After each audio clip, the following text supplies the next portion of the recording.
Hello everyone, welcome back to my channel. I'm here to do y'all summons for May the 12th, 2024. Happy Mother's Day to the real ones if y'all celebrate it, okay? So let's begin. We'll be reading Jeremiah chapter 38. Jeremiah stands for Impending Judgement. So look in the description box for more information. I got these scriptures from listening to my album, my mixtape. You ain't gotta buy it, you ain't gotta listen to it, okay? But Mouth of the South, okay? It adds up to me. So let's begin. Sephatai, the son of Matan, and Gedaliah, the son of Pashur, and Jukai, the son of Shelemiah, and Pashur, the son of Malchijah, heard the words that Jeremiah spoke to all the people, saying, The Lord says, He who remains in this city will die by the sword, by the famine, and by the pestilence.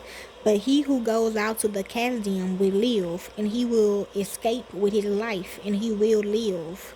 The Lord says, This city will surely be given into the hand of the army of the king of Babylon, and he will take it.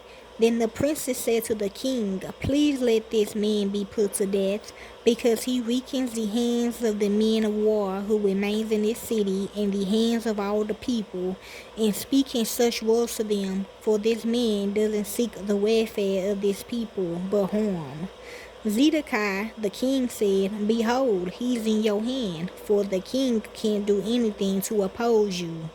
Then took they Jeremiah and threw him into the dungeon of Mashijah, the king's son. They was in the court of the guard. They let down Jeremiah with cords. In the dungeon there was no water but mire, and Jeremiah sank in the mire.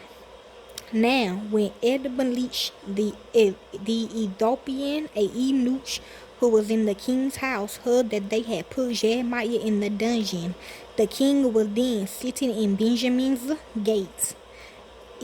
Ebed-Melech went out of the king's house and spoke to the king, saying, My lord, the king, these men have done evil in all that they have done to Jeremiah the prophet, whom they have cast into the dungeon. He is likely to die in the place where he is because of the famine, but there is no more bread in the city. Then the king commanded Ebed-Melech the Ethiopian, saying, Take from here 30 men with you, and take up Jeremiah the prophet out of the dungeon before he dies. So Ebed-Melech took the men with him, and went into the house of the kings under the treasury, and took from there rags and worn-out garments, and let them down by cords into the dungeon to Jeremiah. Ebed-Melech the Ethiopian said to Jeremiah, Now put the rags and worn-out garments under your armpits, under the cords. Jeremiah did so. So they drew up Jeremiah with the cords, and took him up out of the dungeon, and Jeremiah remained in the courts of the guard. Then Zedekiah the king sent unto Jeremiah the prophet to himself into the third entry that is in the Lord's house. Then the king said to Jeremiah, I will ask you something. Hide nothing from me.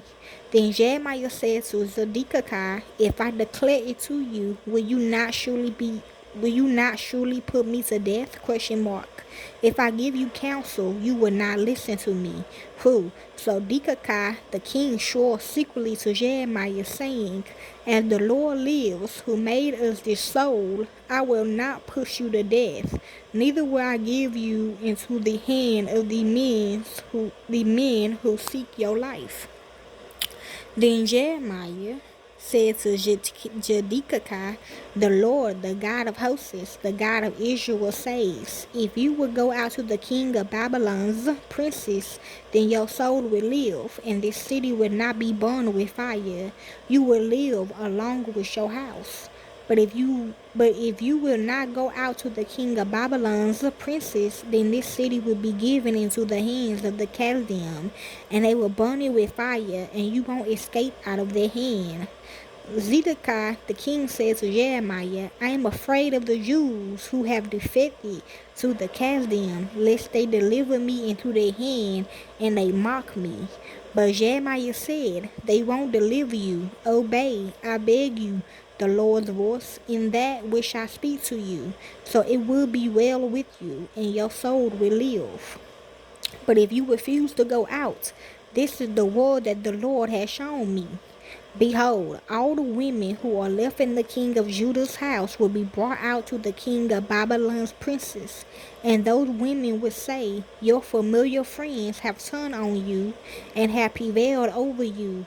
Your feet are sunk in the mirror. They have turned away from you. They will bring out all your wives and your children to the Castern. You won't escape out of their hand, but will be taken by the hand of the king of Babylon. You will cause this city to be burned with fire. Then Zedekiah said to Jeremiah, let no man know of these words, and you won't die. But if the princes hear that I have talked with you, and they come to you and tell you, declare to us now what you have said to the king. Don't hide it from us, and we will not put you to death. Also tell us what the king said to you. Then you shall tell them, I presented my supplication before the king, that he would not cause me to return to Jonathan's house to die there. Then all the princes came to Jeremiah and asked him, and he told them according to all the words that the king had commanded. So they stopped speaking with him, for the matter was not perceived. So Jeremiah stayed in the court of the guard until the day that Jerusalem was taken. Okay, that's Jeremiah chapter 38 in the Old Testament in Jah.